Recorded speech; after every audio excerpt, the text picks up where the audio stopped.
గురువుగారు, గర్భస్థ శిశువుకి మేలు కలగాలి అని అంటే ఆ గర్భిణీ స్త్రీ మంచి ఆలోచనలు చేయాలి, మంచి మాటల్ని వినాలి అని ప్రస్తుత వైద్య శాస్త్రం చెప్తుంది. కానీ మన సనాతన ధర్మం ఈ విషయంలో ఎటువంటి అంశాలను మనకు తెలియజేసింది? చాలా చక్కని ప్రశ్న వేశారు.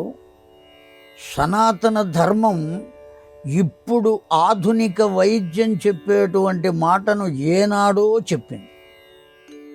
భారత భాగవతాల్లో ఉన్నది అని వేదములలో చెప్పబడింది, ఉపనిషత్తులలో చెప్పబడింది, అనేకములైనటువంటి శృతులు, స్మృతులు, పురాణములు అన్నీ చెప్పినాయి.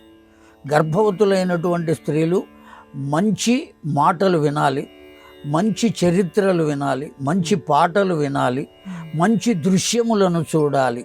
దీనికి కారణమేమి అంటే గర్భస్థమైనటువంటి శిశువుకి బయట జరిగేటువంటివన్నీ కూడా తెలుస్తాయి, వినపడతాయి. మనం చెప్పేటువంటి మాటలు వినపడతాయి, కానీ అతడి దుఃఖం కానీ, అతడి మాటలు కానీ, అతడి పరిస్థితులు కానీ మనకు తెలియవు. కానీ మనం మాట్లాడుకునే మాటలన్నీ గర్భస్థమైన శిశువుకు వినపడతాయి. భాగవతంలో హిరణ్యకశ్యపుని పుత్రుడైనటువంటి లీలావతి చేత ప్రసవింపబడినటువంటి పిల్లవాడు గర్భస్థంగా ఉండగానే నారదుల వారు చెప్పినటువంటి చరిత్రలన్నీ విన్నాడు అని మనం భాగవతంలో చదువుకున్నాం.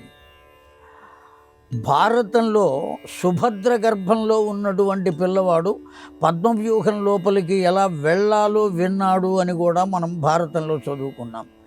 ఒక్క ఆ అభిమన్యుడు, ఒక్క ప్రహ్లాదుడు మాత్రమే కాదు, ఈరోజు కూడా గర్భవతి అయినటువంటి ఆ స్త్రీ యొక్క గర్భంలో ఉన్న శిశువు బయట ఉండే శబ్దాలన్నిటినీ స్వీకరిస్తాడు. తల్లి తీసుకునే ఆహారాన్ని ఎలా తీసుకుంటాడో ఆ శబ్దాలను కూడా స్వీకరిస్తాడు. అపశబ్దాలు కనుక వచ్చినట్లయితే ఆ పిల్లవాడు పుడుతూనే పనికిరాని స్థితిలో పుడతాడు. ఆ అనాలోచనలు కలుగుతాయి, తీవ్రమైనటువంటి ఆలోచనలు కలుగుతాయి, తీవ్రమైన కర్మలు చేస్తూ ఉంటాడు. రాబోయేటువంటి తరం మంచిది కావాలి అంటే వాళ్ళు ఏం చేయాలి? భాగవతాన్ని వినాలి, రామాయణాన్ని వినాలి, భారతాన్ని వినాలి. భారతం అన్నీ యుద్ధాలే కదండి అంటే యుద్ధం ఒక్క కురుక్షేత్రంలోనే జరిగింది, అంతకుముందు జరగలేదు. చాలా దివ్యమైన అనుశాసనిక పర్వం, ఇవన్నీ కూడా చాలా గొప్ప పర్వాలు ఉన్నాయి భారతంలో. కనుక భారతాన్ని పారాయణ చేయాలి, లేదు మంచి చక్కని కర్ణాటక సంగీతం వినాలి.